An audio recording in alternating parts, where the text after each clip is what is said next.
By now, most of you have seen at least one version of a Bitmoji classroom. They became quite popular when continuous learning started. Many of the teachers already had a Bitmoji previously made, so that part was easy.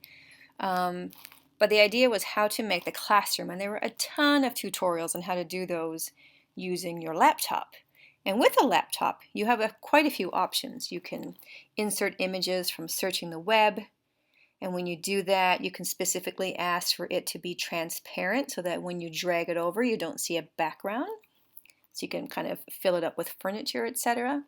And then when you were ready to insert your Bitmoji, you just went up to the icon, you type in pose, and then you could drag that over. And it was a lot of fun. You could put yourself doing all sorts of things. The iPad, when I tried it today, is not quite the same. So you do have a Bitmoji icon, and if you haven't made one yet, sit with your parents and your guardians, and you can work through this together. You have to sign up using your school iPad. Your school email.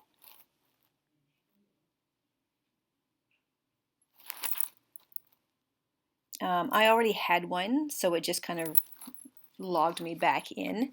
But once you're in here, this is really fun. Of course, you can play with, you've made these sorts of things probably before with different avatars. You can play with your skin color and hairstyle and your clothes, all those sorts of things. Once you have what you like, you just save it. I think you can always go back and edit. Sometimes they're not quite as useful as I would like. There's no options for gray hair. But anyway, do the best you can to make it look like you, or what you feel looks like you. And then, once you have that, you're going to open Google Slides. Now, you don't have the option on the iPad to search the web, so I actually had saved a picture of a floor as a photo on my iPad already. Here's what happened though. When I went to insert pictures that I had saved, I was left with this white background around it, which was really frustrating. I couldn't figure out a way to copy and paste and not have that happen. And I tried it multiple times. I saved it, I would upload it, I even typed in transparent, and I would still be left with this border. But if I had ones that were saved already from a laptop, I could copy, and you can see the little copy icon up at the top, and then I could go to my background and I could paste, and that seemed to work no problem. I could resize, I could move things in front of one another, and that was more successful. So what we've made for you is a slide that's a template with all of these images already that you can just kind of copy and paste. And the idea is that you build a room that either looks like your own room or maybe a room that you could have if you want it. Now, I'm going to interrupt myself. When I tried to upload a Bitmoji, I had got stuck with the same problem with the white background. So I went and I enabled the Bitmoji keyboard. And it just shows you how to do that. It tells you to open settings and it gives you step by step.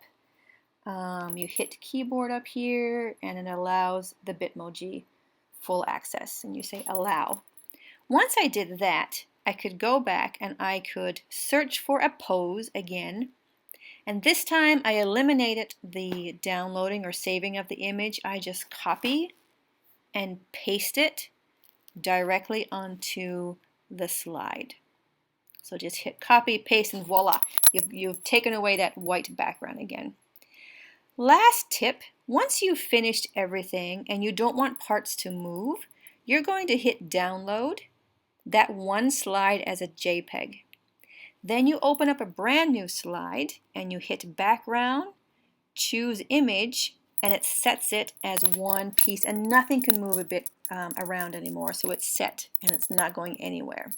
If you want to change a lot of different poses, you might want to do that before you put your Bitmoji in. So have fun creating.